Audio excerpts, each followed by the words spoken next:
Hello à toi et bienvenue sur le podcast Né pour impacter, le podcast qui t'invite à goûter à une liberté indécente. Parce que si tu nous écoutes, je sais que tu es complexe, rebelle, solaire, sensible, multipotentielle, déterminée, engagée, amoureuse de l'amour. En fait, t'es tout à la fois.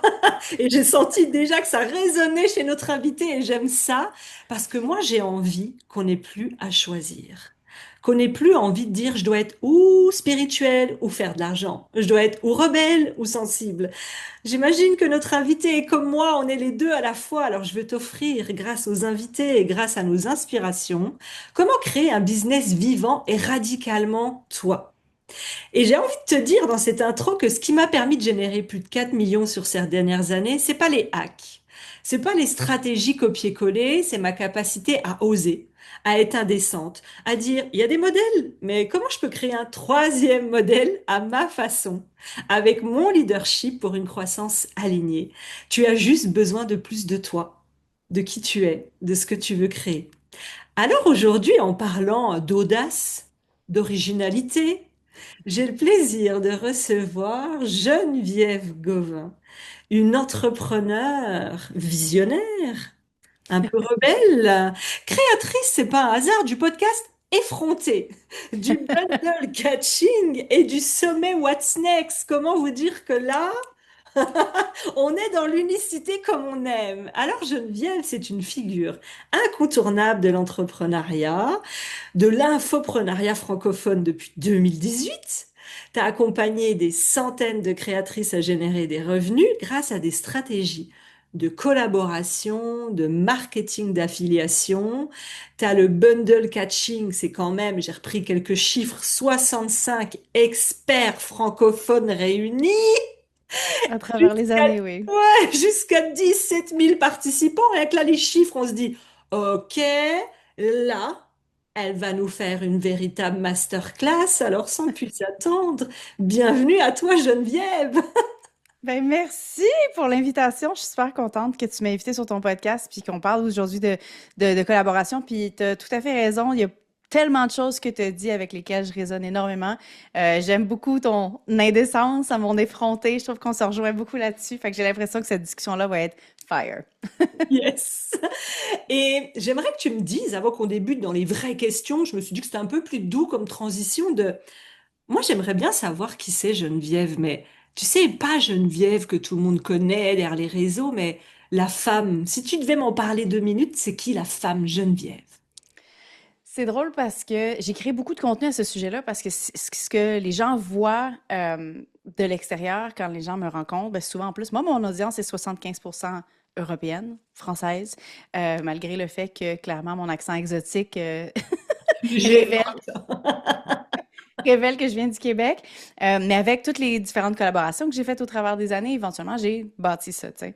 Et je pense que je clash un petit peu que par mon look, par rapport au look français en général, avec les cheveux roses, mes longs ongles, mon discours qui est souvent très cash, qui est souvent très... on va parler des tabous, on va parler d'argent, on va parler d'abondance. C'est des choses que je me suis fait dire que c'était pas très commun. Mais je pense que de toute façon, quand on regarde mes photos, quand on regarde mon image de marque en général, mon identité visuelle, les gens voient un personnage que Mm. je suis, mais en partie. Mm. J'ai beaucoup travaillé à créer cette espèce de d'alter ego-là, de persona, où ce que je montre à travers les réseaux, ça va souvent être justement cette personne-là, qui n'est pas fake. C'est pas une version fake it until you make it. C'est un petit pourcentage, c'est l'essence de ce que je veux transmettre à travers ma brand, qui existe en moi, mais que je vais finalement channeler à travers justement les médias comme la photo, comme les différents visuels que j'ai. Les gens ont une impression que je suis très bold au quotidien, que je m'habille comme ça, que tu sais, que je suis toujours... Puis en partie, là, tu sais, mes cheveux, je les enlève pas, c'est pas une perruque. Mais reste que la Geneviève du quotidien, c'est aussi quelqu'un qui aime beaucoup les habitudes, les routines, qui chaque jour va travailler à son petit café, qui aime ça, être avec quelques amis, one-on-one. Je suis pas quelqu'un, quand il y a des grands groupes, même presque je m'éteins un peu. J'aime ça quand les trucs en one-on-one. Mais j'aime ça, il y a tout l'autre côté de moi où j'aime beaucoup la scène, puis j'aime ça être autour dans les grandes conférences, puis Fait que, tu sais, je suis très multifacette, un petit peu comme tu l'as mentionné. On peut être tout à la fois. Autant qu'on peut être la personne qui va pousser les gens à être bold et vouloir plus et faire plus, tout en se respectant et en se reposant. Reste que je suis aussi quelqu'un de très normal. J'ai eu des discussions avec des gens qui étaient comme, mais je comprends pas. Tu m'as dit que tu as fait 3,1 millions avec Catching en 5 éditions, puis tu t'habilles de même. Puis j'étais comme, ben, je sais pas quoi te dire. Genre, je sais pas, puis c'était pas une insulte, c'était plus comme, ça me surprend que t'es pas dans le luxe, tu sais, t'es pas dans le premium, puis c'est pas ma vibe. Je vais aller rejoindre des gens pour qui ça résonne, puis pour moi, l'argent n'est pas synonyme tout le temps de luxe et de premium. Pour moi, l'argent, c'est des synonymes d'options, de choix. Donc, c'est comme ça que ça va se transmettre dans ma vie, pas nécessairement dans l'espèce de luxe et de visuel de la femme premium, tu sais. Which I am, mais genre, tu sais à un autre niveau, disons, là. J'aime bien ce que tu as dit. En fait, l'argent, ça accentue déjà ta personnalité. Si tu es quelqu'un Absolument. avec un grand cœur, bah, tu vas encore plus avoir un grand cœur et tu vas pas te transformer en je vis que dans le luxe, mange du caviar, je ne Absolument. parle plus. Non, ça, c'est des figures. J'avais Puis je veux juste faire une parenthèse par rapport à ça, parce que je pense que tu peux aimer le luxe, tu peux vouloir du luxe dans ta vie et avoir un grand cœur. Tu sais, c'est pas un ou l'autre. On a beaucoup cette vision-là que les gens qui sont très, très riches sont souvent méchants, evil, ils pensent pas aux autres personnes. Moi, j'y crois pas. Je pense que malheureusement, on a des exemples très publics de ça, où il y a des gens qui pensent vraiment plus à leur propre profit puis leur propre gain. Mais souvent, les gens qui ont beaucoup de ressources et qui font le bien, c'est pas des gens qui sont très bruyants. Donc, c'est malheureux, mais on a moins d'exemples de bonnes personnes qui ont de l'argent que de personnes qui font moins, disons, avec leur argent. Fait que moi, je vais continuer de répéter que tu peux vouloir du luxe dans ta vie. Ça change absolument rien à ta valeur comme humain, puis au message que tu transmets, puis à quel point tu amènes de la valeur dans la vie des autres. Merci, merci. Et je suis d'accord avec toi. Et effectivement, on le répète dans Liberté indécente, Ben tu as le oui, droit d'être tout. Comme tu as dit, tu peux autant absolument. aimer le luxe et à côté de ça, aimer partir avec tes enfants faire du camping. Oui. Absolument. Donc merci de le répéter. J'avais une petite question qui n'était pas du tout prévue, mais c'est une question de curiosité parce que souvent quand on me voit, je suis extravertie, je suis à l'aise en public. Par contre, si on me dit, viens dans la salle, non plus en tant que conférencière, mais en tant que participante, et que j'arrive avec plein de monde, moi personnellement, j'ai un moment de, oh, si je pouvais Pareil. cacher, merci. J'ai fait exprès de te poser cette question. Tu peux nous dire comment tu te sens? Parce que il y en a beaucoup qui ont le complexe de moi, je suis mal à l'aise, les autres, et on pense que nous, c'est facile. Geneviève, comment tu te sens quand tu arrives dans une salle et que tu n'es pas la conférencière, donc sur l'affiche? Comment tu te sens? J'ai fait de l'animation dans une conférence il y a quelques semaines et donc j'étais visible, mais c'était pas moi qui faisais le contenu. Tu sais, je faisais vraiment juste l'animation entre retour de pause, entre les deux trucs. Fait que j'étais avec une collègue aussi. Bref, dans tous les cas, et donc bref, il y a certaines personnes qui venaient me voir après, puis oh mon Dieu, ça fait longtemps que je te suis, puis tout.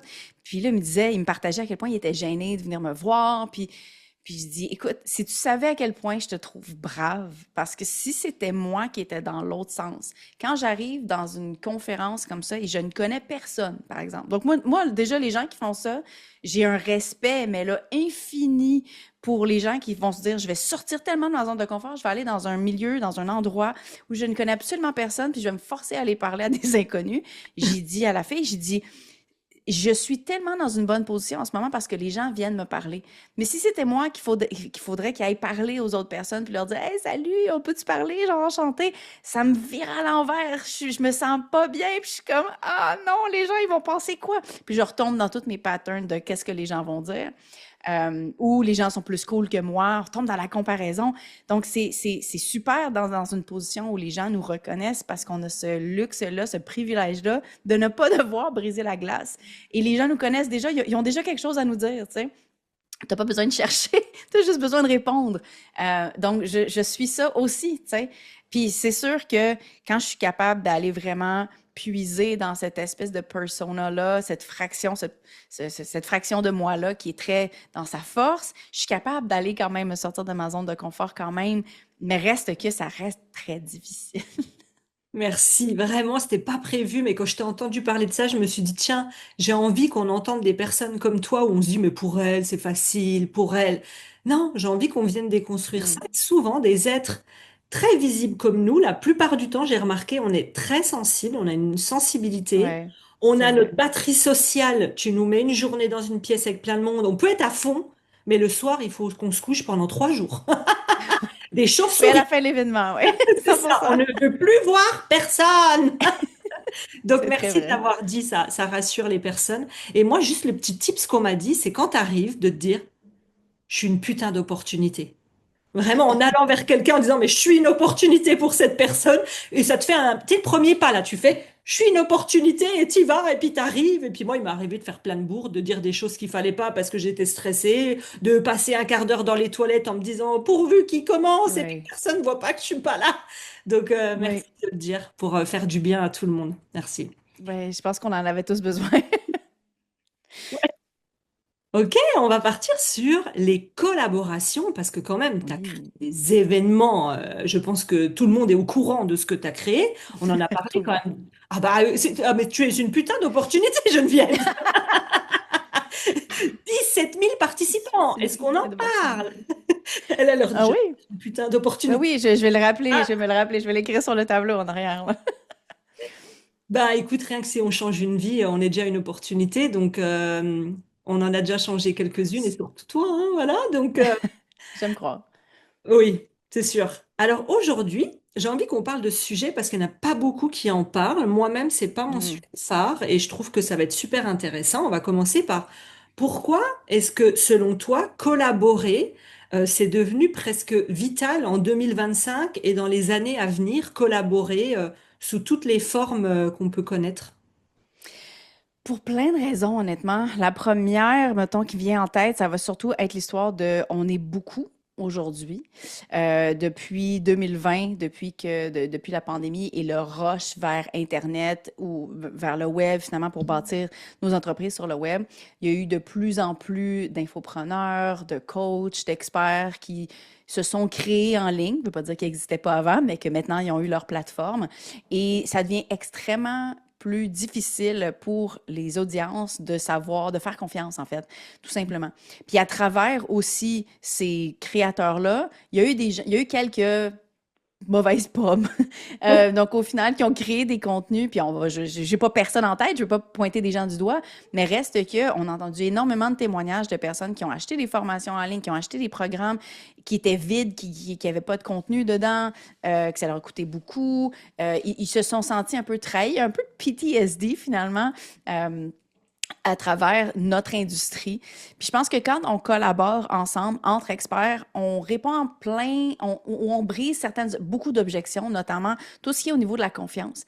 Quand il y a une personne qui réussit à bâtir son audience et de créer une relation de confiance avec son audience, puis qu'une deuxième personne fait exactement la même chose, pour être capable de grandir ensemble, puis d'aller chercher un peu de l'audience de l'autre, puis vice-versa, si on collabore, on se partage un peu de ce lien de confiance-là qu'on a bâti. C'est plus facile d'aller faire grandir notre audience en batch en plus, au lieu d'aller chercher une personne à la fois, puis de les convaincre qu'on est une bonne personne, quand au final, on est pratiquement un numéro à travers le nombre d'experts et de formateurs qui existent, qui disent souvent, très malheureusement, la même chose. On parle tous des mêmes choses. Instagram a été disséqué dans tous les angles possibles. LinkedIn, pareil. Tous les différents médias sociaux, scaling, créer des petits produits, des gros produits, le premium, tout a été fait, tout a été dit. Il y a pas grand-chose qui se réinvente. Par contre, ce qui est plus unique à créer, c'est toujours des collaborations. Il y a beaucoup d'exemples de ça dans le mainstream, dans l'univers qu'on connaît à l'extérieur du web, finalement, de collaboration entre des grandes marques. Je vais te donner, par exemple, lors du lancement du film Barbie, il y a quelques années, Barbie était partout. Il y avait des Crocs Barbie, il y avait des événements Barbie en lien avec, genre, je sais pas, peu importe. Il y avait des collaborations qui se faisaient entre chaque chose. Et ce que ça fait, c'est qu'on prend un petit peu de l'essence de qu'est-ce que c'est la marque Barbie avec l'essence de qu'est-ce que c'est l'autre produit qu'on mélange et on crée un produit qui est complètement unique. Pour beaucoup, pour des collectionneurs de Barbie, c'est un produit qu'ils veulent avoir parce qu'ils seront plus jamais capables de retrouver ça. Il y a une exclusivité, il y a une rareté aussi dans ce produit-là et ça combine des bénéfices de deux marques en même temps dans un même produit. Quand on fait la même chose en tant qu'expert sur Internet, on crée un événement, un produit qui est absolument unique, que les gens ne peuvent pas retrouver ailleurs parce qu'on combine nos expertises, parce qu'on combine nos audiences, parce qu'on combine nos valeurs ensemble. Je suis une fervente fan de la phrase « A rising tide lifts all boats ». Je crois sincèrement que quand on s'unit, on s'élève tous ensemble. Moi, depuis que je suis toute jeune, je suis pas quelqu'un qui est très compétitive. J'aime pas la compétition, même que ça me stresse, ça me met... je préfère tous les jeux co-op. Genre, j'aime ça quand on joue ensemble pour gagner pour un même objectif, tu sais. J'ai fait du théâtre pendant des années, donc dans un groupe. J'ai fait de la compétition de hip-hop dans une troupe pendant 13 ans. J'aime ça faire de la scène, clairement, il y a personne qui va en douter, mais j'aime ça faire de la scène en groupe. J'aime le support qu'on se donne ensemble. J'aime quand il y a quelqu'un qui a un blanc de mémoire par rapport à une ligne, que l'autre personne est capable de la rattraper. Ça fait tellement partie de tout ce que je fais depuis le début de mon entreprise, qui, by the way, est plus en 2013. J'ai commencé comme entrepreneur en 2013, même si c'est tout à fait vrai qu'en 2018, j'ai commencé en français. Donc, ça fait longtemps, ça fait déjà 15 ans, pas 15 ans, 12 ans, pardon, que je roule ma bosse au niveau entrepreneurial sur le web. Et pratiquement tous mes projets, puis il y en a tellement peu que je suis capable de nommer que c'est vraiment, vraiment, vraiment solo, ont été faits en collaboration avec des affiliés, des collaborateurs, des panélistes, parce que je pense que justement, on est capable ensemble de combattre les algorithmes, on est capable ensemble de créer des choses uniques, des expériences que les gens n'ont jamais vues et qui ne peuvent pas être reproduites ailleurs. Je pense pas qu'il y a personne qui va me convaincre du contraire. Tu viens de dire quelque chose d'hyper puissant, mais que je vais soulever d'une autre façon. C'est que déjà là, tu nous as expliqué pourquoi c'était important. Mais si on regarde bien, tu as expliqué que dans ta personnalité, dans ton histoire de vie, t'aimais déjà être sur scène, t'aimais déjà le groupe, t'aimais Oui. avancer en groupe et que t'en vois les avantages. Donc, faire comprendre qu'il n'existe pas un bon modèle. Il n'y a pas que les challenges qui vendent, que les masterclass, que les sommets, que les... T'as pris tes forces, ta zone de génie, tes valeurs pour dire, mais les gars, on y va ensemble et ça marche. Donc ça vient rappeler de qui vous étiez plus jeune dans vos sports, dans vos valeurs, est-ce que vous aimez devant, derrière, sur la scène, dans les coulisses. Oui, Et souvent, c'est très révélateur de nos modèles de vente au final. Parce que toi, tu es l'exemple, mais alors absolument. parfait, quoi. Mais Donc, des modèles de vente et des modèles de contenu, parce que, tu oui. sais, moi, j'ai eu 3 podcasts à date. Il y a un podcast en anglais que les gens ne connaissent pas, que c'est The Great Anomaly, c'est dans une autre vie. C'était en collaboration avec mon mari, avec qui était mon ancien partenaire d'affaires. C'était un projet un petit peu, on lance des spaghettis sur les murs, là. On essaie de voir juste pour voir qu'est-ce qui colle. Et c'était du contenu pour les couples en business qui voulaient potentiellement devenir digital nomades. Il y avait c'était trop de choses en même temps. Mais c'était pas ça le point. C'est que à travers ce podcast-là, j'ai vraiment réalisé comment j'aimais ça, interviewer les gens, puis utiliser cette curiosité-là que j'ai beaucoup depuis le début pour juste essayer de comprendre. Mais peux-tu m'expliquer, tu sais, comment est-ce que ça fonctionne? Parce que je suis très ouverte d'esprit par rapport aux différentes façons de faire de l'argent pour mon propre gain personnel, mais aussi vraiment par pure curiosité. Et quand j'ai lancé mon premier podcast en français en 2018, donc en février 2018, c'était les vraies affaires. Et mon objectif dans ce podcast-là, c'était d'explorer les différents modèles d'affaires pour que tout le monde puisse y trouver son compte. Moi, je suis pas quelqu'un qui a jamais été très pro ou pas tant pro, mais qui a jamais considéré, par exemple, le MLM, disons, pour n'en nommer qu'un, surtout un qui est très polarisant. Mais je sais qu'il y a plein de personnes pour qui c'est super. C'est comme, oui, c'est correct, c'est bien, tu sais. Donc, je voulais avoir à mon micro des gens qui sont dans un MLM, puis pourquoi, c'est quoi tes avantages, puis pas parce que je veux être convaincue, puis parce que ça m'intéresse personnellement, mais juste pour comprendre, tu sais.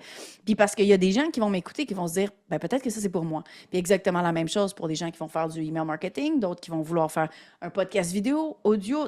Tu l'as mentionné, il y a autant de modèles d'affaires, de modèles de contenu qu'il y a d'entrepreneurs. Donc, dans mon cas, effectivement, d'aller puiser dans les collaborations, cette curiosité-là, la scène, ça crée beaucoup mon modèle de contenu qui était le podcast, mais ça a aussi créé effectivement le modèle d'affaires éventuellement avec les propres scènes virtuelles que je me suis créées, puis les différentes collaborations qui sont venues avec. Mais c'est hyper inspirant. En tout cas, merci de le dire comme ça, parce que si on n'avait pas eu le bout de ce que tu aimais dans ton histoire, mais là, c'est limpide. Donc, merci, ça va donner beaucoup d'idées à des personnes qui se retrouvent pas aujourd'hui dans les modèles proposés et de dire, Ouais, mais t'es qui? Qu'est-ce que t'aimes? Donc, merci pour ça. absolument. Euh, Tu en as un peu parlé, mais on va juste pousser un petit peu. Grâce à ces collaborations, toutes ces personnes que tu as rencontrées, avec qui tu as travaillé, que pour toi, égoïstement et positivement, qu'est-ce que tu trouves que tu as gagné? Quand on travaille avec beaucoup d'humains, on gagne en maturité émotionnelle. Euh, c'est en patience, c'est même pas des blagues. Euh, Non? je pense que toutes les collaborations que j'ai faites dans ma vie ont beaucoup aidé à travailler ma patience, pas parce que les gens sont trop lents ou problématiques, mais c'est juste parce que tu travailles avec différents rythmes, puis il faut que tu anticipes les besoins des autres énormément si tu veux arriver à quelconque type de projet et à un objectif qui lance. Donc, c'est pas juste la partie collaboration, c'est aussi la partie géante collaboration, parce que tu l'as mentionné, il y a une des éditions effectivement de Catching où on a eu 17 000 personnes qui se sont inscrites à l'expérience Catching avant, mais on a eu 13 000, 14 000, tu sais, je veux dire, à travers les années, ça a été beaucoup, beaucoup d'humains. Et pour en arriver à une grosse scène, un gros spectacle, puis j'aime ça organiser des spectacles. Tu sais. Quand on arrive à créer un gros spectacle, il faut qu'on anticipe les besoins de nos partenaires. Est-ce qu'ils vont peut-être avoir d'autres projets dans leur horaire? Quel genre de média est-ce qui est le mieux pour eux? Qu'est-ce que je peux leur fournir pour que ça soit plus facile, pour qu'au final, il y ait moins besoin de se creuser la tête pour avoir plus d'énergie pour en faire la promotion. Tu sais. Donc, oui, c'est moi faire un effort avant, mais pour au final avoir un retour sur investissement plus tard. Donc, il y a beaucoup ça travaille ma patience, mais ça travaille aussi mon anticipation des besoins des autres. Fait qu'à travers tout ça, je te dirais, beaucoup de ça, ça fait en sorte que mes relations aussi il y a plus de compréhension, il y a plus d'empathie aussi je comprends, tu peux pas faire plein de choses en même temps, je vais te contacter encore plus d'avance pour être sûr que tu aies le temps de faire un choix. Donc vraiment, pour moi, les collaborations m'ont amené beaucoup de ça. C'est genre, il y a plein de choses maintenant que je réagis moins à certains comportements parce que je suis comme, ah, je sais exactement qu'est-ce qui s'est passé, ou j'ai mis en place certains mécanismes ou stratégies pour que ça arrive pas du tout. Tu sais. Waouh. Donc toi, tu as vraiment une valeur humaine sociale, le lien à l'autre, j'imagine, de prendre soin de l'autre. Et vraiment, quand tu expliques, on voit un chef d'orchestre, quoi. Limite, je vais exagérer, alors, je sais pas si ça te plaira que je te dise ça, mais je te dis ce que je ressens, c'est limite une maman qui veut s'occuper, que tout le monde, c'est OK, ta place, elle est là, je te valorise comme ça. Toi, si tu veux ça, Ouais. OK.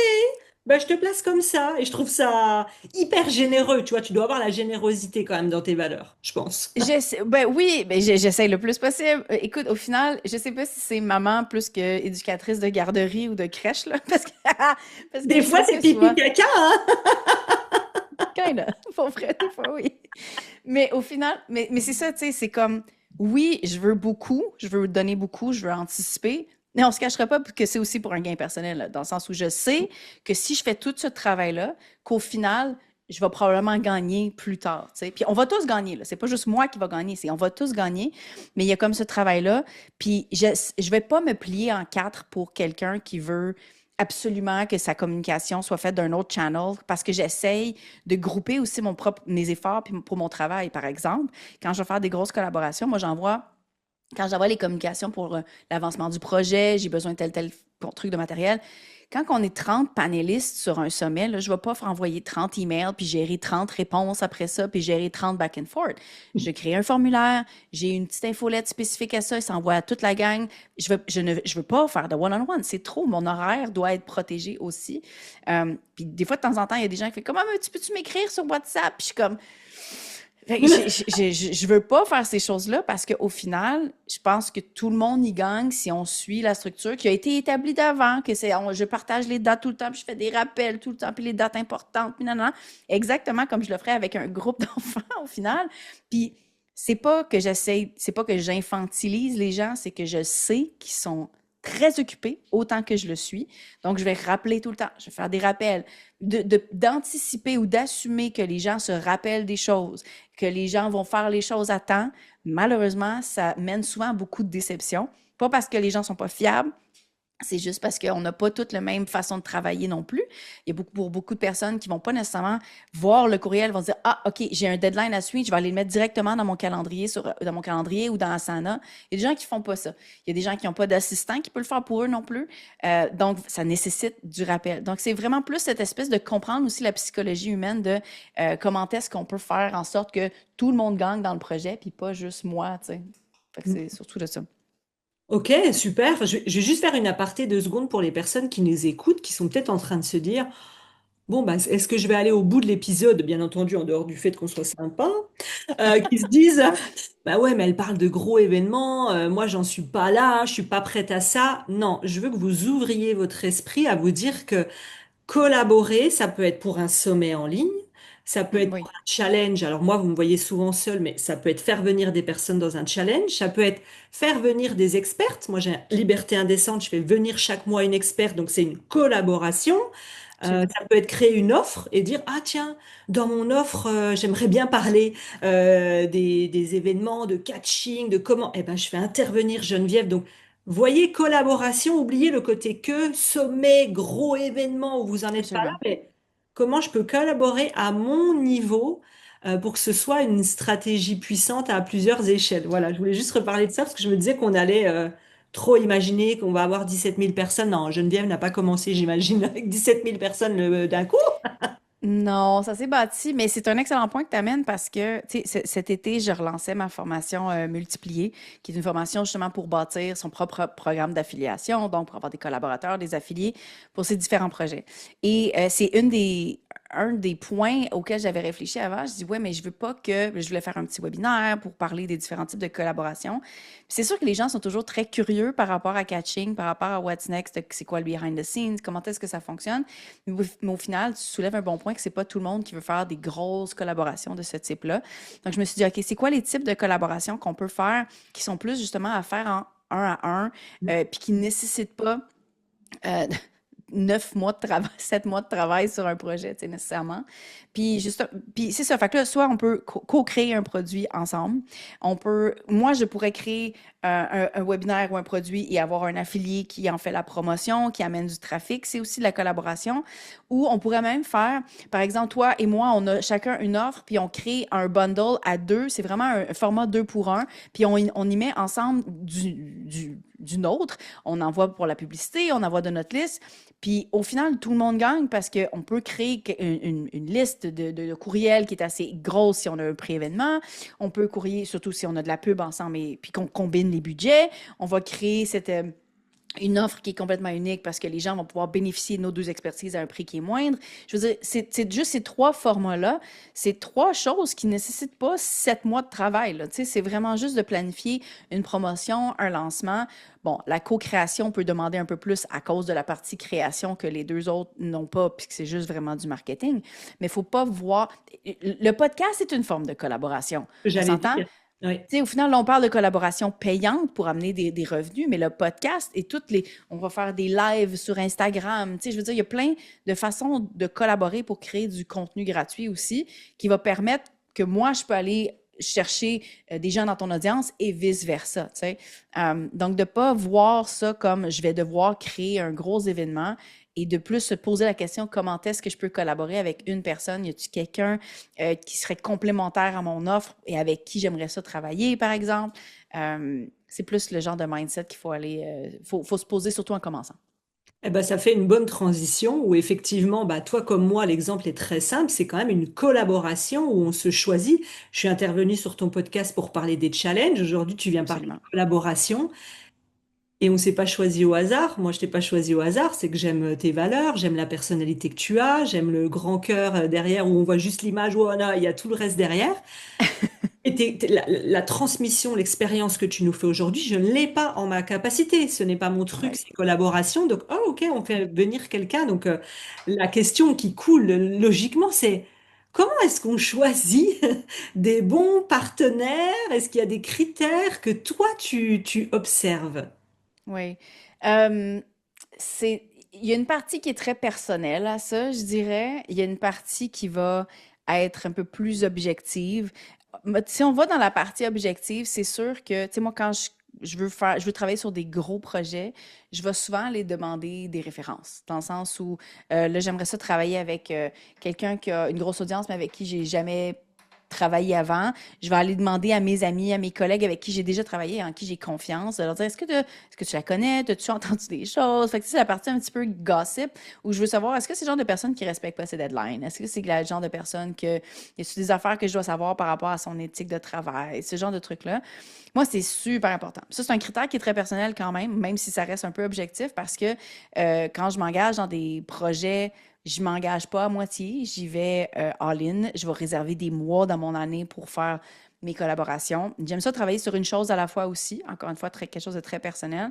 Euh, mais quand je travaille sur une chose à la fois, ça veut dire que je mets mes œufs dans ce panier-là en ce moment, tu sais. Donc, si l'autre personne, elle fournit même pas le panier ou elle fournit pas d'œufs, on a un problème, tu sais. Donc, c'est super important pour moi de savoir que je m'engage avec quelqu'un qui s'engage aussi dans ce projet-là, puis je veux savoir d'avance.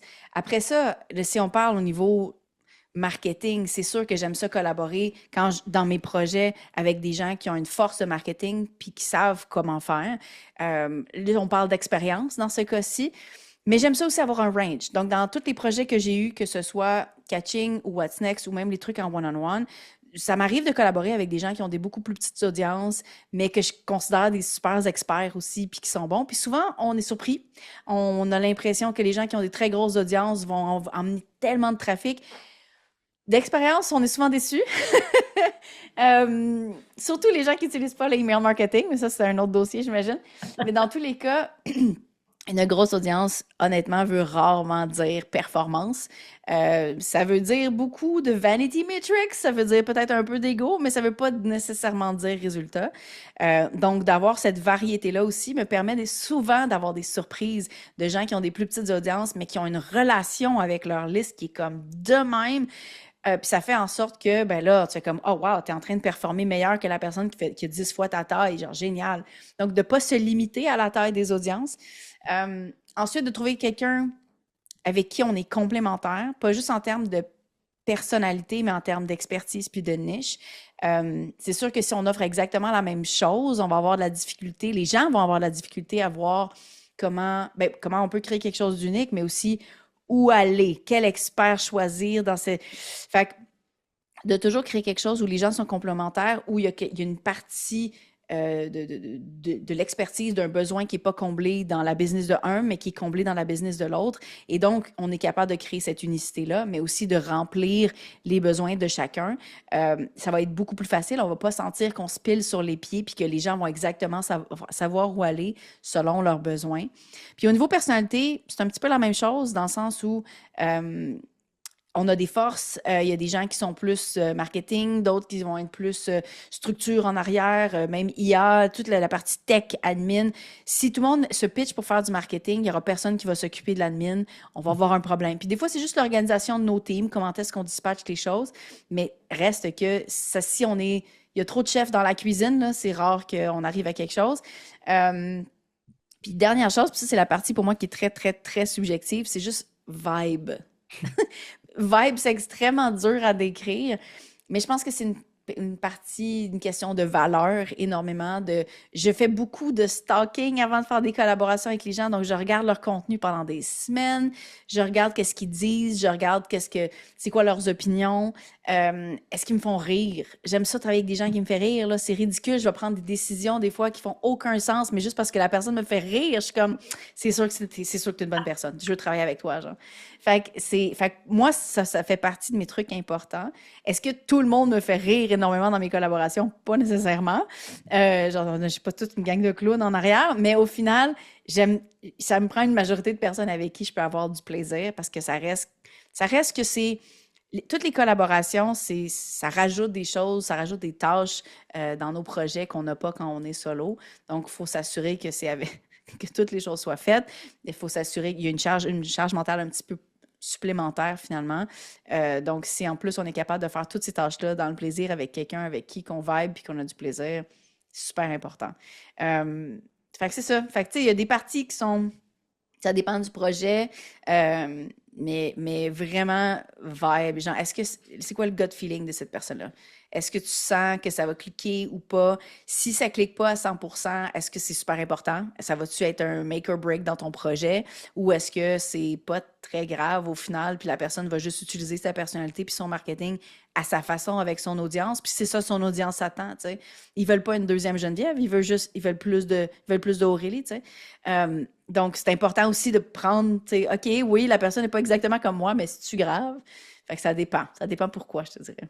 Ouais, et une fois, je me souviens d'une collaboration comme ça où euh, la personne qui avait été choisie, c'était pas vraiment sur son audience, mais c'était vraiment sur ce qu'elle allait faire ressentir aux personnes. Et j'avais trouvé ça Ouais, beau de regarder l'équilibre entre quoi. Il y en a qui ont des grosses audiences, mais peut-être moins engagées, d'autres plus petites, plus engagées. Enfin, tout ça, et des personnes qui arrivent là au milieu et qui sont moins peut-être pro sur certaines choses, mais par contre qui savaient partager une histoire, une 100%. expérience. Et on se dit souvent, bah, c'est ce qu'on retient à la fin, quoi. Des fois, tu peux avoir des super slides, une super transmission A, B, C, D, et à la fin, c'est waouh, elle, il n'y avait pas de slide, il n'y avait pas de 1, 2, 3, 4, mais elle est venue me prendre dans le cœur un truc que tu n'oublieras jamais, et c'est waouh, je l'avais rencontré à l'expérience de, et je Mhm. trouve que ça, moi, je le mets aussi maintenant de, ok, qu'est-ce qu'elle me 100%. transmet, et ça, je trouve ça beau. Ok, et est-ce que, avant de passer à la prochaine question, est-ce que ça veut dire que tu as un CRM ou une petite liste avec les noms des personnes et que tu coches, alors elle est pas drôle, elle est drôle, elle a une bonne liste, elle Ah non. non, mais j'ai beaucoup de databases. Je suis une fan de Airtable énormément et de Hmm. spreadsheet, mais je n'ai pas, je n'ai pas de système de vote ou elle m'a pas fait rire. Sa blague, elle était pas bonne. Allez hop. Non, ça, j'ai pas gardé ça. Je m'en rappelle, par exemple. Je me rappelle énormément comment les gens me font sentir personnellement. Puis ça marque. J'ai une bonne mémoire. Ok, ça C'est ça. marche. Et tu disais, pareil, avant de continuer, c'est quand même 7 mois ou 9 mois. Ouais, Important aussi de le dire parce que tout le monde voit ça en disant, oh, bah, moi aussi, je vais. Non, non. C'est important de revenir à deux choses. Tu as dit 9 mois et tu as dit, je mets tous mes œufs dans le même panier. Ça veut dire que vraiment, ouais. quand tu es sur un projet qui arrive dans 9 mois, tu ne crées pas d'autres choses à côté, tu n'ouvres pas d'autres programmes. Qu'est-ce que tu entends par tout dans le même panier? Ben, mettons juste pour donner du contexte pour le 7-9 mois. Là, on parle de catching spécifiquement. Donc, le bundle, le pack de formation que j'ai fait de 2020 à 2024. Dans les 4 premières années, on parle de 7 mois. Puis pourquoi c'est 7 mois? C'est pas 7 mois temps plein. Dans le sens où les premiers mois, dans le premier mois, les 2 premiers mois, disons, c'est surtout focusé sur aller chercher puis signer les collaborateurs. Puis pourquoi c'est autant d'avance? C'est parce que c'est pour ce que j'ai mentionné plus tôt, c'est parce que je sais que ces gens-là, surtout en février puis en début d'année, ils ont probablement des lancements.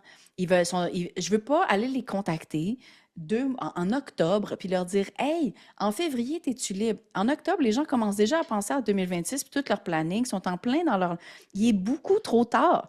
Si je veux être capable de prendre un mois d'espace, parce que c'était quand même ça, là, on avait les inscriptions, puis ben, c'est 3 semaines officiellement, mais quand même, 3 semaines du mois de février dans leur horaire, il faut que je m'assure je m'y prenne avant qu'eux, ils aient rempli leur horaire, tu sais. Fait qu'il y a une partie de ça, mais ça ne veut pas dire que je travaille temps plein sur ce projet-là pendant 7 mois. Puis le 9 mois, c'était pour la dernière édition de Catching parce que j'avais rajouté aussi le gala Elevate qui était dedans. Donc, non seulement j'avais tout, est-ce que ces gens-là vont être prêts en février pour être dans le projet, mais aussi il faut qu'il soit physiquement quelque part à 2 reprises parce que j'avais eu le gala aussi qui était donc en février, mais en octobre, j'ai fait les tournages pour l'expérience catching, donc qui était mon expérience de pré-lancement, en personne à Paris et à Montréal. Donc j'avais besoin que tout le monde soit à Paris ou à Montréal dans les dates que j'avais sélectionnées. C'est pas évident quand tu as des gens qui habitent à Bali, là. tu sais. Oui. Fait que ça tombait bien parce qu'il y a eu des bons timings puis toutes mes choses se sont bien alignées. Mais reste que, il y a des gens qui font quand même pas mal de distance pour se rendre à Paris. Puis bon, je réalise que vous avez un meilleur système de train que nous, mais reste que, tu sais, je veux dire, il faut qu'on prenne ça en considération, tu sais.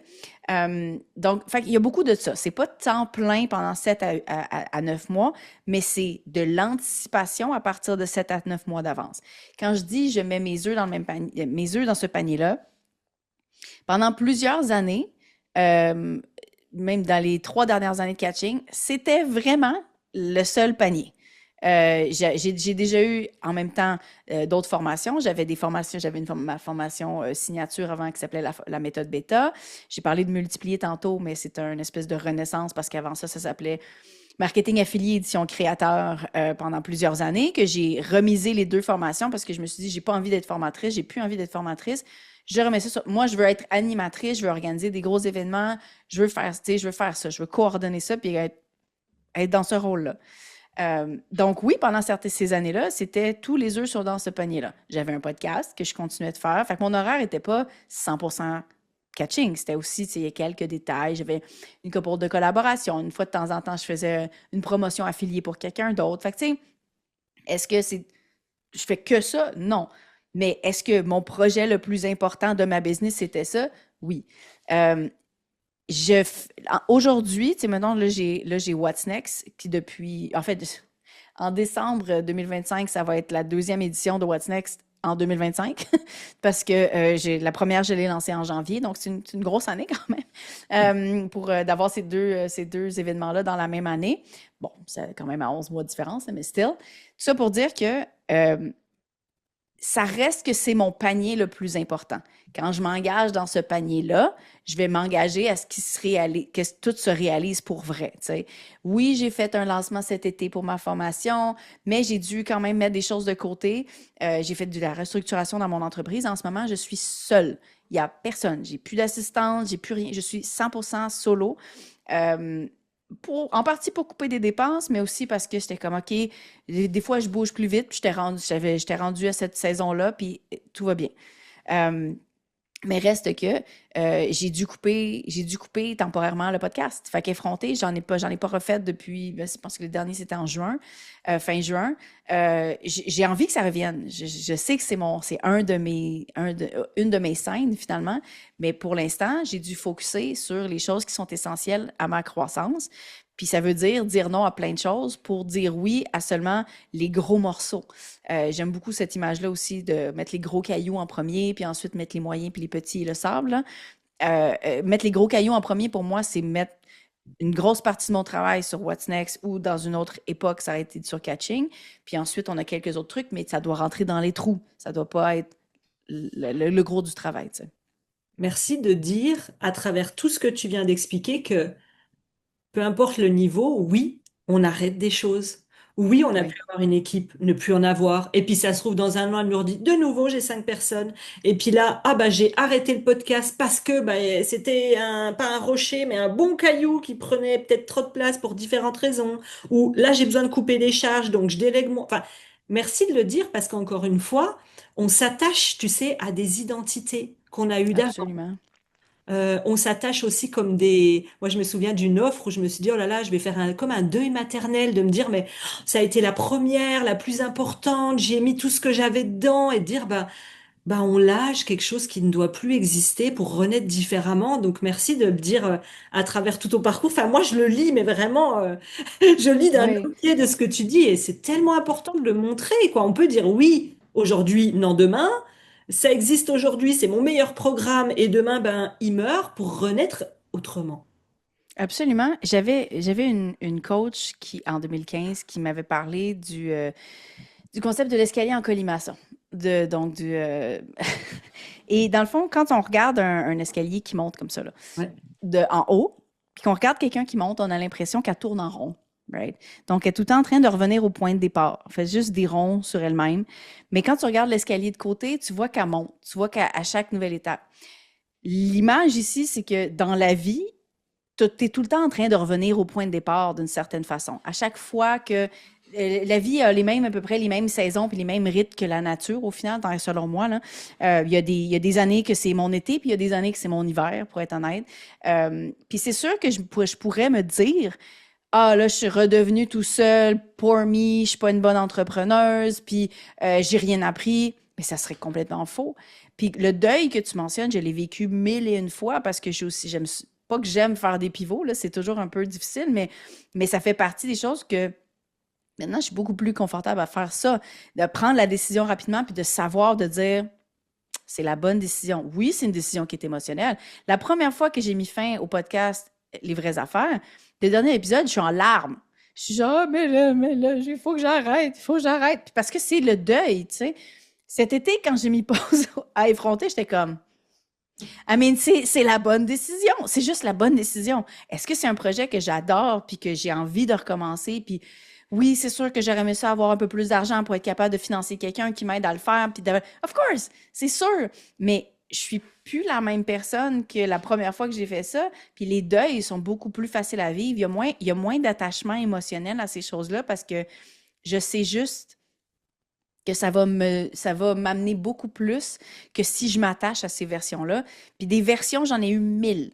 J'avais fait une conférence au B-Show en 2023, puis j'avais parlé justement de ces évolutions-là, puis je me considère comme un Pokémon, puis il y en a plein des évolutions. Puis au final, je montrais les différentes photos parce que pour moi, le visuel montre beaucoup, surtout parce que les gens me voient de façon très visuelle souvent.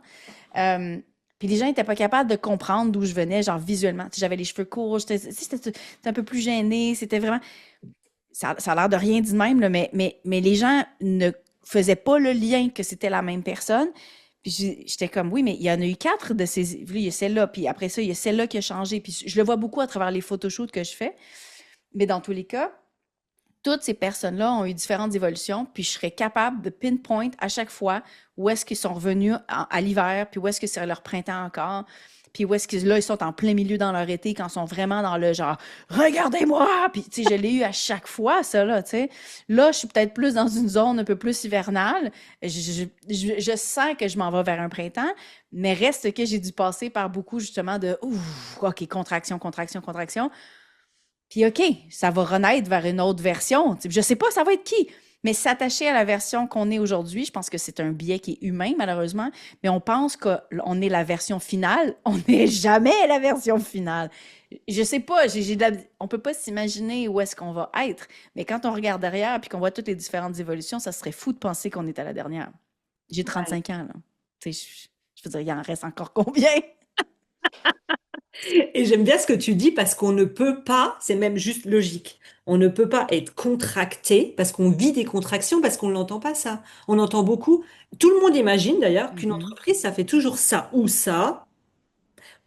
Mais on parle pas de Oui, parce que ça, ça. c'est la fin, tu sais. Mais tu, ah, Oui. mais on ne peut pas, quand on est en contraction, ce qui est obligatoire, si on veut Oui. faire des expansions, il faut qu'il y ait des contractions. C'est Et comme respirer, hein? c'est ça. Et il y en a qui sont en contraction, ils sont là. Mais non, mais je veux m'expanser là tout de suite, vite. Bah en fait, comme tu as dit, et j'adore cette image, bah tu as besoin de passer ton hiver, on oublie la saison. Bah s'il y a un hiver, c'est pour qu'il y ait un bel été, un beau printemps, un bel automne, et chaque saison amène. Donc, Oui.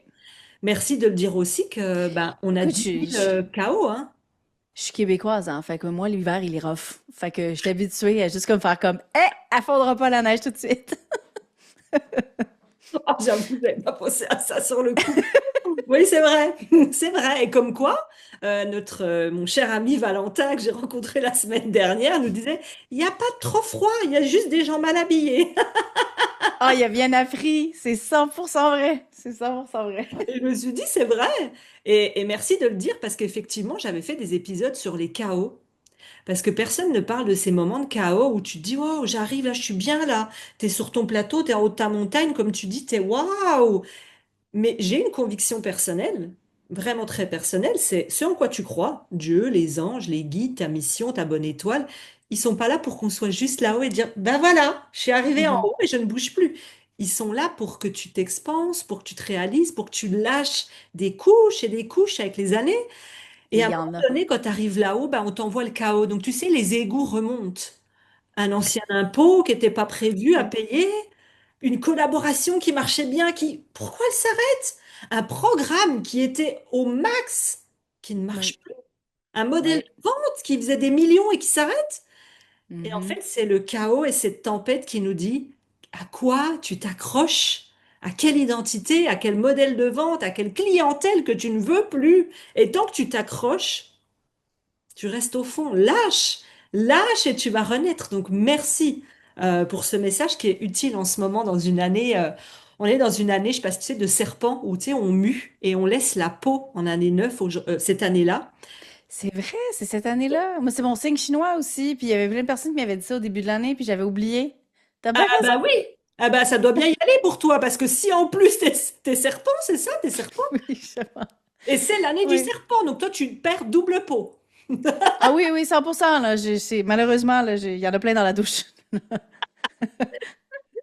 Eh ben, rassure-toi, en février 2026, c'est le galop, c'est le cheval. Ça y est, les peaux, si on a laissé nos peaux, si on a accepté de renaître, c'est bon, ça galope pour toi en février, ça repart. Let's go. J'adore. Yes! C'était une grosse année, mais là, here you go. J'aime l'optimisme.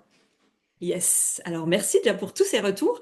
J'avais envie de te parler d'un sujet, de deux. La première chose, c'est quoi selon toi les pièges à éviter ou des choses où tu t'es dit, oh, ça arrive vraiment ça dans une collaboration?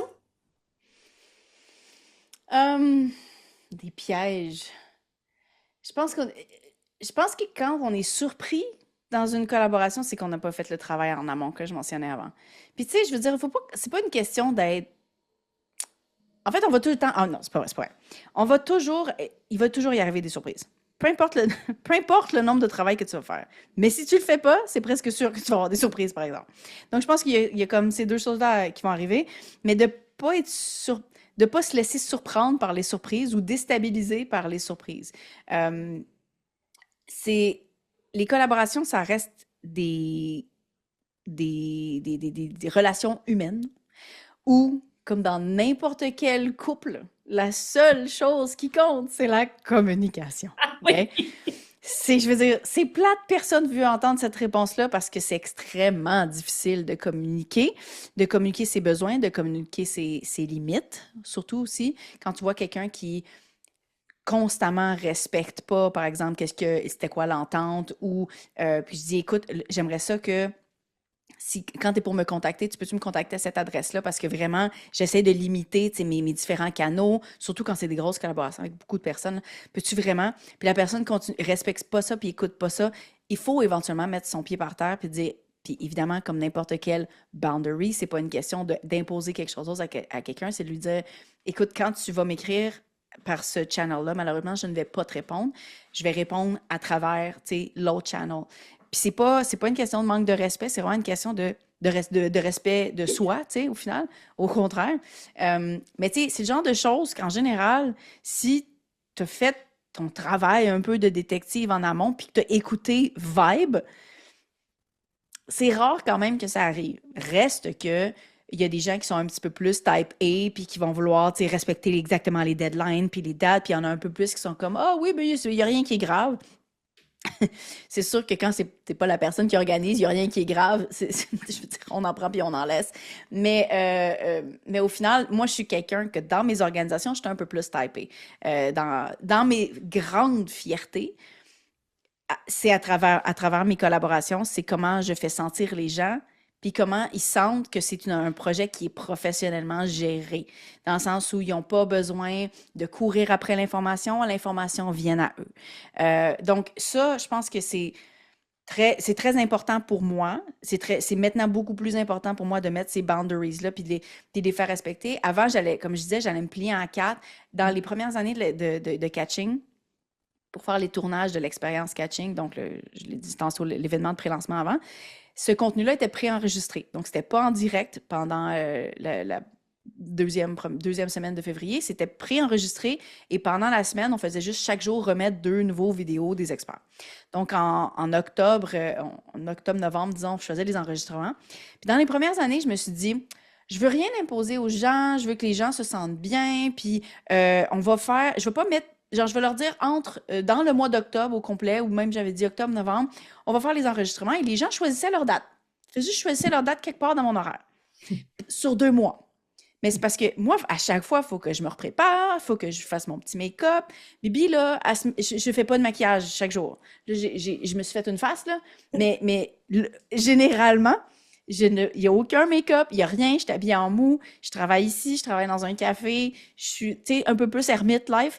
Fait que là, pour ces vidéos-là, j'aime ça, là. Je dis pas que personne m'a imposé ça, mais j'aime ça. Mais reste que ça me demande beaucoup de faire l'entrevue, même si c'est 15 minutes de contenu, ça me draine.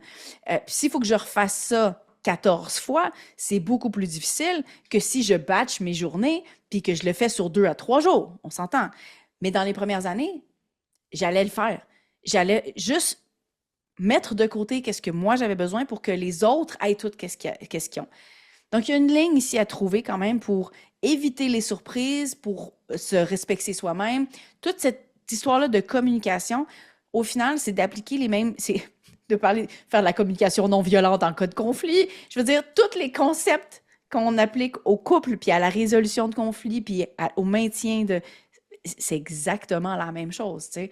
Donc, pour éviter des surprises, puis pour éviter de se sentir complètement coincé dans ces partenariats-là, ça nécessite ce travail-là sur soi aussi, puis de dire, ma voix mérite d'être entendue, pas juste sur la scène, mais avec mes collaborateurs qui sont pas plus importants que moi. Ils sont tout autant importants que moi aussi, puis de se voir sur le même pied, pas nécessairement, ils sont en haut de moi, là, puis je les vénère. Quand tu es dans cette espèce d'énergie-là, de je vénère mes collaborateurs, c'est rarement tu vas prendre soin de toi dans ce processus-là, tu sais. Donc ça, je te dirais que ça serait à faire attention. Ouais, parce que tu es le capitaine du bateau et c'est toi quand même qui emmène la vision, qui emmène la barque. Eux, ils Absolument. vont ramer avec toi, mais si toi, tu es complètement épuisé ou tu plus la vision ou... Ouais, prendre Oui. soin de soi. On en parlait avant l'épisode. Oui. Merci pour ça. Et j'aimerais qu'on évoque une autre question, c'est sur le désapprendre la compétition pour Ouais. oser l'union. Parce que ça, c'est Mhm. un sujet où j'entends tous les jours quand je le propose, des fois à des clientes, quand on en discute de oui, mais attends, je vais pas faire venir des concurrentes ou des personnes. Mais si elles la choisissent elle et pas moi. Et qu'est-ce que tu aurais à dire sur cette histoire? Alors toi, ça va être peut-être plus facile parce que toi, t'aimes ça être en groupe. Mais pour quelqu'un qui aurait peur de ça, qu'est-ce que tu pourrais lui dire, toi? Je pense qu'il y a... La compétition, souvent, on la voit plus dans notre tête que réellement, là. Dans le sens où c'est vrai que les clients pourraient choisir l'autre personne à ta place. C'est vrai. L'affaire, c'est que probablement qu'il l'aurait fait anyway. Dans le sens où, dans Oui. le sens où, une des belles choses, il y a comme ma boule disco qui est autour, il y a genre des petits poils, je sais pas, comme un sniper qui est dans l'amendement. Euh, des beaux avantages, justement, d'avoir une multitude de formateurs qui existent. Oui, on a toute l'histoire de, oui, il y a de la compétition, mais il y a aussi, du côté du consommateur, le choix de son professeur, de Ouais. la personne qui va l'aider dans son parcours, qui va l'accompagner. Puis quelqu'un qui te choisirait toi, ne va pas nécessairement me choisir moi. Pas parce qu'on n'est pas des bonnes personnes, puis parce qu'il y en a une qui est meilleure que l'autre, c'est juste parce que vibe.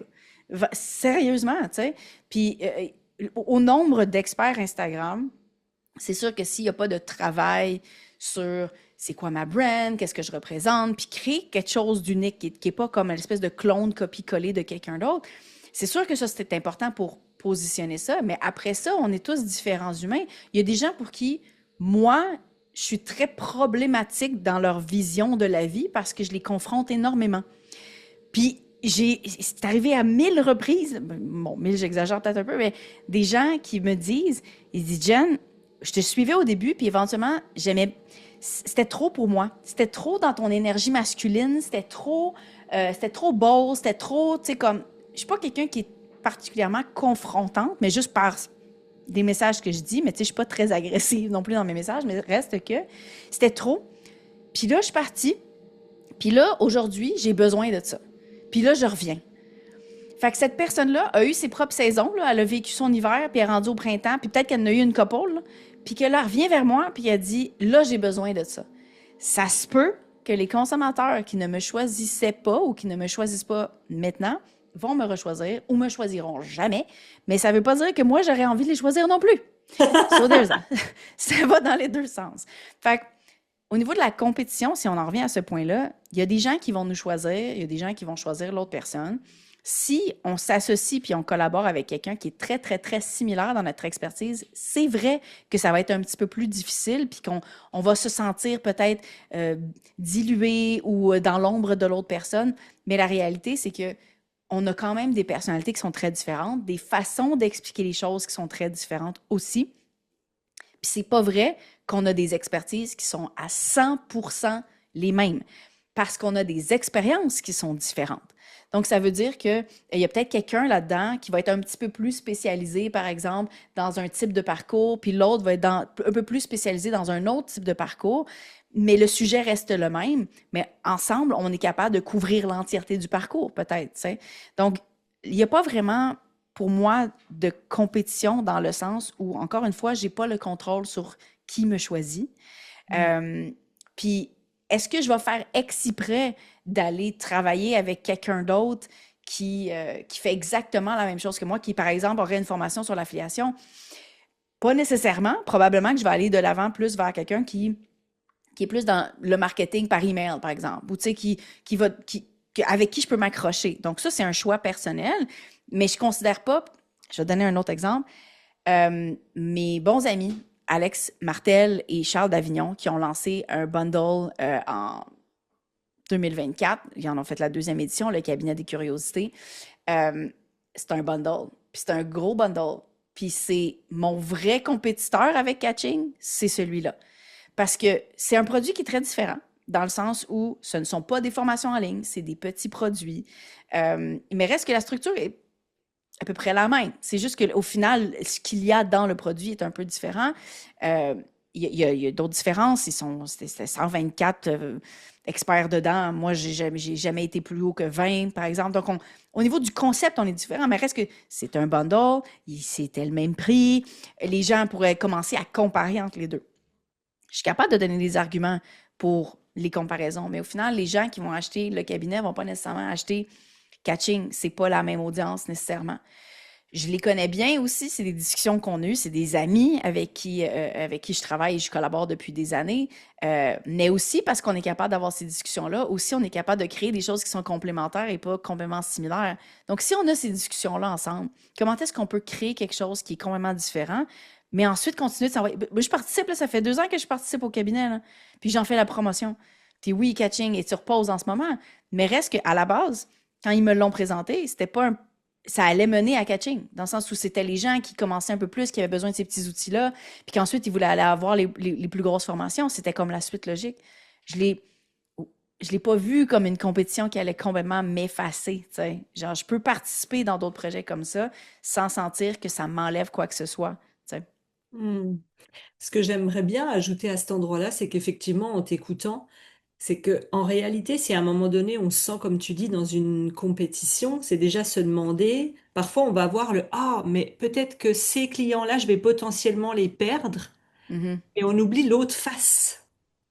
Mais qu'est-ce que j'ai à gagner? C'est fois 10 par rapport à trois peut-être clients qui te suivent depuis 3 ans, qui n'achètent pas ton programme, mais qui restent là. Tu te dis, mais 100%. peut-être qu'ils vont acheter. Mais quand tu t'accroches, on repart là, s'accrocher à une identité ou à des personnes, mais de l'autre face, peut-être que tu vas gagner Oui, 1000 nouveaux clients qui viennent d'ailleurs. absolument. Et peut-être aussi se dire, tiens, qu'est-ce qui me différencie des autres? C'est un excellent moyen, s'il y en a qui nous écoutent et qui se disent, oh, ça me tire un peu quand même de dire que je vais te comparer. C'est que tu l'as dit à partir du moment où ton histoire, on oublie notre histoire.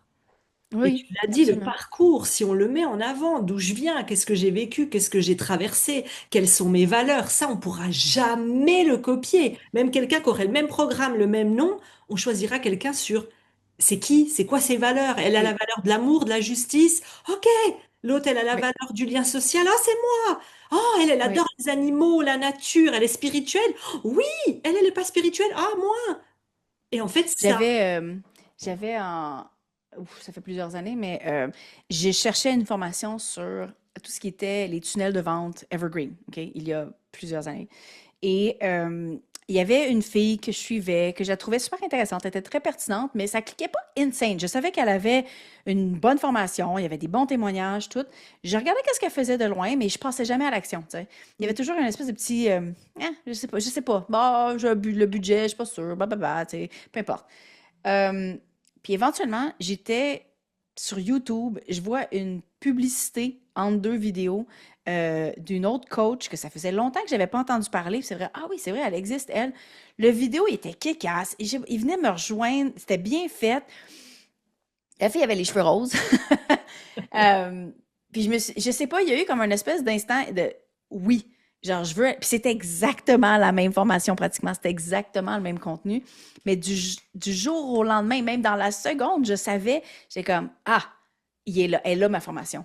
C'est le même sujet, c'est exactement la même chose, mais cette personne-là est venue me chercher pour les mêmes raisons que quand je t'ai dit tantôt, moi je veux travailler avec des gens qui me font rire. Ouais. Genre, il y a comme, on va choisir avec qui est-ce qu'on veut aller. Puis si nous, on a peur de la compétition, je pense que c'est parce qu'on n'a pas fait ce travail de se poser la question, comme tu l'as mentionné, qui est-ce que je suis, puis de l'assumer. Je sais pourquoi les gens viennent chez moi, là. Je sais pourquoi les gens me saisent, puis qu'est-ce que je leur amène. Je sais exactement. Je connais ma vibe, je sais qu'est-ce que... Mais si je ne le savais pas, c'est là où tu te mets à te comparer. Genre, comment est-ce que je suis par rapport à cette personne-là? Ça change absolument rien. Ça change rien comment est-ce que je suis par rapport à cette personne-là. Si je me compare, c'est parce que je recherche aussi des similitudes, right? Je veux pas être pareil. Je veux pas être similaire à quelqu'un d'autre. Je veux juste être moi, tu sais. Puis on a tendance à vouloir être la prochaine quelqu'un, tu sais, la prochaine Aurélie, la prochaine Geneviève, au lieu de se poser la question, Mm. c'est qui Jen? Comment est-ce que je peux être la prochaine Jen?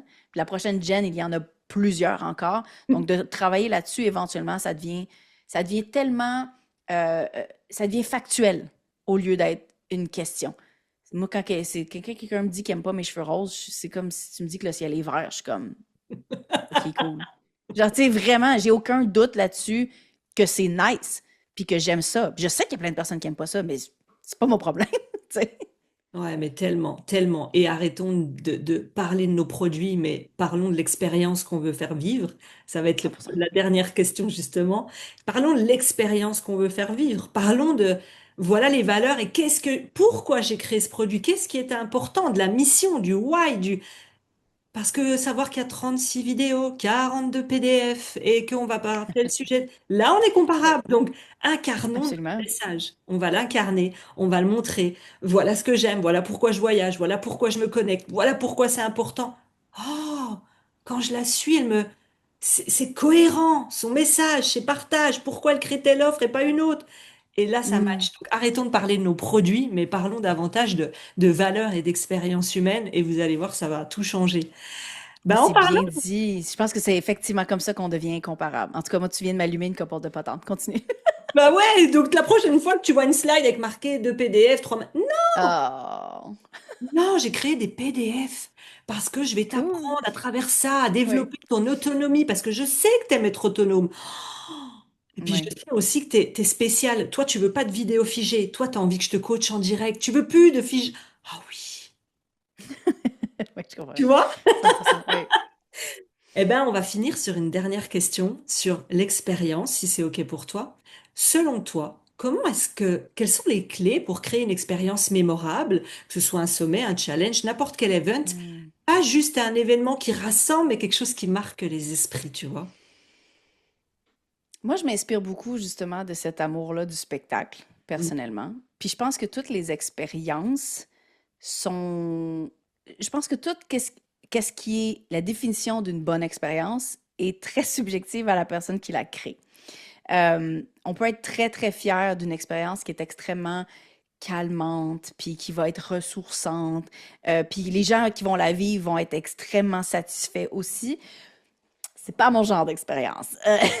Fait encore une fois, c'est faire le lien entre la personne et l'audience, là, on s'entend, pour les bonnes personnes, mais pour moi, c'est vraiment, ça revient à me poser la question, qui est-ce que je suis, puis qu'est-ce que j'aime consommer aussi, beaucoup, beaucoup, beaucoup. Tu sais, je parlais du cabinet des curiosités tantôt. Je sais que pour Alex, qui a eu initialement l'idée, je pense, ben, avec Charles évidemment, mais c'était important de trouver de créer quelque chose qui répondait à ses propres besoins. C'est une personne qui va vouloir aimer ça, plein de petits morceaux, plein de petits outils pour continuer constamment de s'instruire. Puis moi, tu vois, je suis pas du tout comme ça. Tu sais, quand je m'instruis, tu sais, je veux aller vraiment deep dans quelque chose. Je veux peut-être justement avoir plus cette expérience-là. Donc, ça répond pas nécessairement à 100% à mon propre besoin, mais ça veut pas dire que ça répond aux besoins de personne. Mais je pense que quand tu tu te poses la question justement, qu'est-ce que moi j'aime, comment est-ce que je veux faire sentir les gens dans ce processus-là, parce que c'est vraiment une question d'émotion. C'est là où tu vas être capable de trouver un peu les contours de ton truc, puis de bâtir à l'intérieur de ça, au lieu de, tu sais, bâtir dans tous les sens comme ça, puis après ça, tisser des lignes entre les deux pour essayer de créer une espèce de marionnette un peu weird. Fait que vraiment de plus de créer dans une boîte, mais d'une boîte qu'on a choisie. Puis c'est ça, moi, dans mon cas, personnellement, c'est quelque chose tout le temps qui est très festif. Je suis quelqu'un qui écoute énormément de musique. Je t'ai parlé de les compétitions de hip-hop quand j'étais jeune, tout ce qui était la scène. J'aime quand j'arrive à un endroit et je sens que je suis vue et reconnue. Et c'est super important. Pas juste reconnue à une Oui. célébrité, mais plus reconnue comme ah, je sais c'est qui, puis je me rappelle, puis j'ai fait un effort de me rappeler de toi. Donc, j'essaye énormément d'infuser ça dans qu'est-ce que je fais sentir aux gens. Que, des fois, c'est par des petits détails techniques, c'est parce que sur la page de remerciement, quand la personne s'inscrit à mon événement, il y a le prénom de la personne. Parce que c'est juste un petit détail, c'est une petite affaire de code, mais juste parce que moi, la première fois où j'ai vécu ça, quand je me suis inscrite à une formation en ligne qui valait 2000 $, puis que sur la page de remerciement, c'était bravo Geneviève, je me suis sentie vue. Je réalise que c'est juste une ligne de code, mais c'est pas ça le point, c'est qu'il y a quelqu'un qui a pris le temps puis de l'énergie à se dire comment est-ce que cette personne-là peut se sentir accueillie, pas juste par une page froide générique, mais par comme s'il y avait quelqu'un qui était là pour lui dire bravo, tu sais. Fait que j'essaie de faire ça avec dans comment est-ce que je fais de la segmentation dans mes courriels pour que les gens qui ont déjà participé à mes trucs sentent que je sais qui ont déjà participé.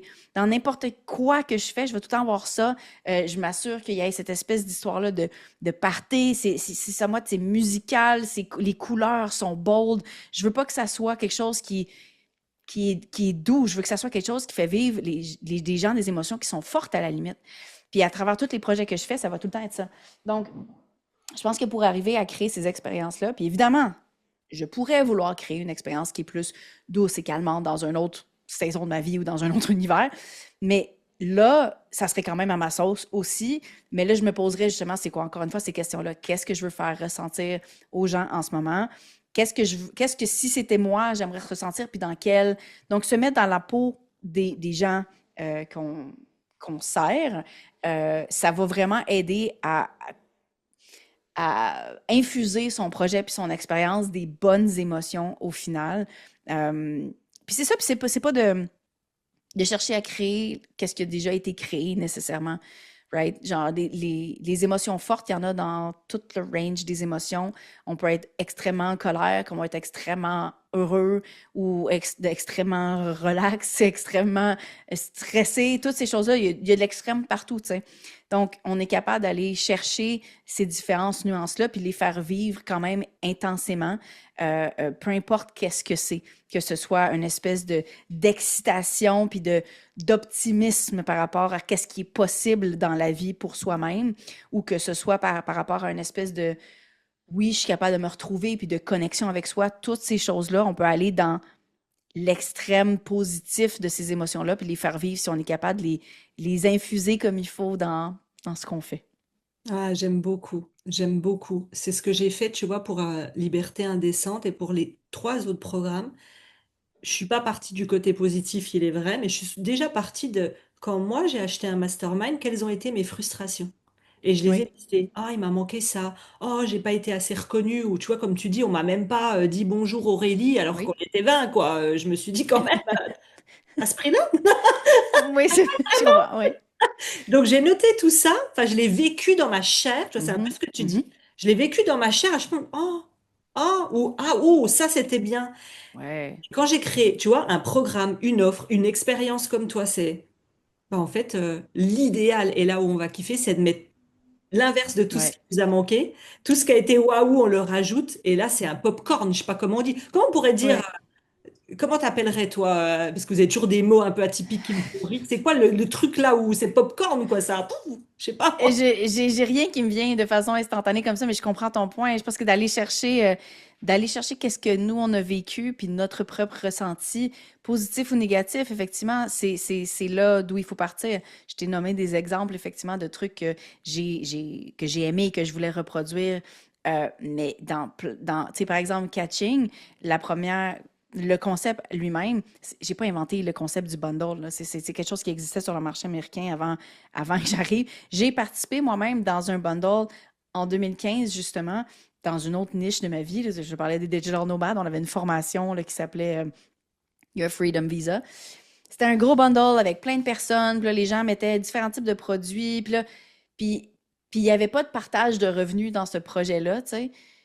Puis je me suis inspirée des choses que j'aimais pas de ce bundle-là par rapport à justement, ben, qu'est-ce que j'aurais aimé comme formatrice là-dedans, comment pour avoir assez de visibilité, pour avoir un retour sur investissement qui vaut la peine, parce que je donne quand même des licences de mon contenu à des centaines de personnes, tu sais.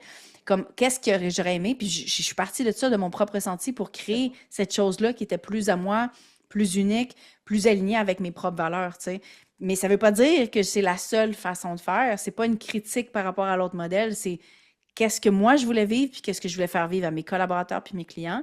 Donc, ce ressenti-là, comme tu l'as dit, d'aller chercher dans qu'est-ce qui manque puis qu'est-ce qu'on veut garder, je pense que c'est comme ça qu'on va créer cette expérience-là. Et cette expérience, comme tu as dit, complètement folle pour soi, où on aura envie d'en parler, on aura de Oui, l'élan, on oui, sera capable de ne plus être oui. comparé en disant, comme tu as dit tout à l'heure, ton exemple était super de, ok, comme tu as dit, c'est pas que l'autre est moins bien, c'est juste, voilà tout ce que j'ai mis dedans et voilà à quoi ça Mhm. va te servir, toi, client. Et là, il n'y a plus de comparaison. Incroyable. Oui, voilà. Si on devait finir cet épisode, est-ce qu'il y a quelque chose qui te tient vraiment à cœur où tu te dis, mais là, je suis aux 20h de TF1, donc tu sais, chez nous, le 20h de TF1, c'est waouh, waouh, tout le monde le regarde. Oui. Qu'est-ce que tu voudrais dire comme message, que ce soit sur le sujet ou sur autre chose qui n'a rien à voir? Le micro est libre, fais-toi plaisir. Je pense que qu'est-ce qui va vraiment relier un peu tout ce qu'on a dit, c'est toute l'histoire d'être pressé d'évoluer, puis d'être pressé ou d'être pressé d'évoluer et d'avoir peur d'être vu aussi. Donc un peu ces deux choses-là en même temps. Euh, la, Quand on fait des collaborations, quand on est entrepreneur à la base, là, puis qu'il faut qu'on commence à faire du marketing et tout, on va avoir cette espèce de visibilité-là sur nous qui, des fois, qui est très inconfortable à avoir. Quand on fait des collaborations, on va en avoir plus, puis on va en avoir d'un coup. Donc, il y a comme une peur aussi de faire ce genre de projet-là à cause de ça, à cause de rentrer, comme on a dit au début de l'entrevue, dans une grande salle où les gens ne nous connaissent pas. Puis là, il faut qu'on approche les gens en étant nous-mêmes. C'est stressant. Euh, Être vu puis s'assumer comme on est pour créer ces expériences-là qui sont uniques, en toute honnêteté, ça prend beaucoup de temps.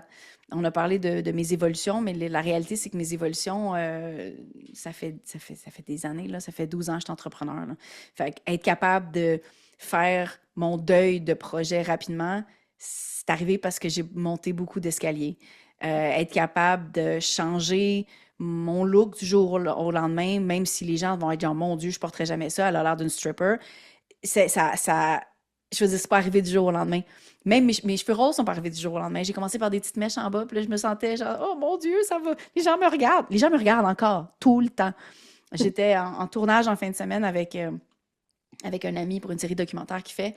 Et on était dans un café. Fait que là, évidemment, tu as une caméra qui filme. Fait que ben, les gens regardent un petit peu. Puis il dit, ah, je comprends pas, là, tout le monde regardait tout le temps. J'ai dit, j'entends, je suis habituée, là. Je les vois plus, ces gens-là, là. Je ne les vois plus.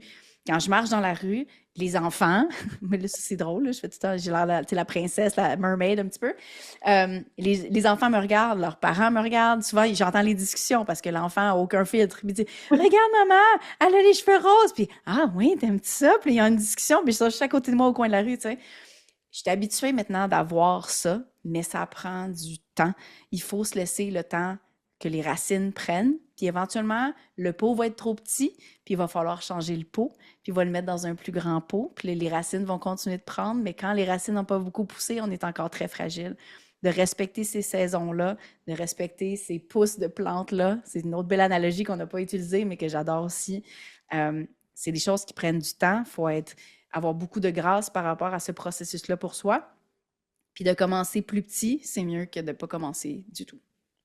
Hmm, commencer plus petit, c'est mieux que de ne pas commencer du tout. Et à quoi on s'accroche? À quoi on s'accroche qui nous empêche de continuer dans la bonne direction? Ouais. Oui, les anciennes versions, le confort d'avant, le statu quo est toujours plus confortable. Je pense que c'est très humain d'avoir peur du changement, de l'inconnu qui vient avec le changement. Ça aussi, c'est quelque chose que j'ai beaucoup travaillé. J'ai beaucoup travaillé avec les voyages dans les dans les premières années d'entrepreneuriat. Donc, je me suis forcée à me sortir de ma zone de confort énormément à travers ça. Parce que quand tu arrives en Thaïlande, puis que tout est extrêmement différent, puis là, tu parles pas la langue, puis tu sais pas où aller, puis toutes ces choses-là, c'est arriver dans un environnement qui te force à évoluer beaucoup plus rapidement. Mais j'aime trouver des façons de me mettre encore dans ces situations-là où je me force à évoluer dans un environnement qui reste safe, Oui. mais où la peur vient pas d'un vrai danger, mais plus d'une espèce de peur de qu'est-ce que les gens vont penser d'eux. En général, c'est des belles façons d'accélérer le processus. Yes. Merci, merci en tout cas pour tout ce que tu nous as partagé parce qu'il y avait des messages très directs qui en amenaient d'autres. Donc j'ai trouvé ça incroyable, c'est hyper inspirant. Merci pour toutes celles qui vont entendre ce message et que tu vas aider à passer des caps et à devenir des décomplexés de l'échec, des décomplexés du regard, des décomplexés. Une fois qu'on a échoué 10 fois, c'est cool après, hein? Ouais, ouais, non, éventuellement, les échecs, c'est juste comme, ah, on est revenu là. Encore une fois, à l'escalier, hein, on a fait le tour. Ça veut juste dire qu'on a monté un étage, tant qu'à moi. Et peu importe le chiffre d'affaires qu'on fait, même quand on passe des paliers, on revient toujours aux fondamentaux, on revient toujours à c'est qui ton client idéal, c'est quoi ton offre. Donc rassurez-vous, comme tu as Tout le dit, temps. l'escalier, vous croyez que vous revenez au début, mais en fait non, et ça n'enlèvera jamais ce qu'on a construit avant, ce qu'on a mis en place, ce qu'on a dépassé. Donc merci Geneviève. Où est-ce qu'on peut, on remettra tous les liens en dessous de l'épisode, mais le plus simple pour te suivre, c'est où? Définitivement, sur Instagram, c'est mon média social. Je ne suis pas une LinkedIn girly comme beaucoup d'autres personnes. Donc, sur les médias sociaux, ça va être Instagram. Sinon, le podcast est en pause pour l'instant, mais j'ai 129 épisodes qui est là, 196 avec les vraies affaires. Donc, il y a beaucoup à aller binger sur le podcast Effronté. Et sinon, là où je suis la plus régulière, c'est à travers mon infolette. Je l'appelle mon Speakeasy. C'est ma communauté privée par courriel. C'est un petit peu clandestin, là. J'aimais ça, cette vibe-là de cocktail aussi. Je suis barmaid amateur. Mais dans tous les cas, ça se passe au genevièvegauvin.com/société secrète.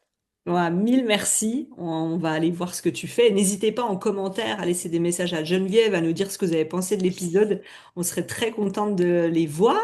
Alors, merci Geneviève de nous avoir accordé ton temps et je te souhaite de prendre soin de toi et plein d'amour pour la suite. Je vais Merci. prendre tout ça. Merci pour l'invitation. Merci, merci.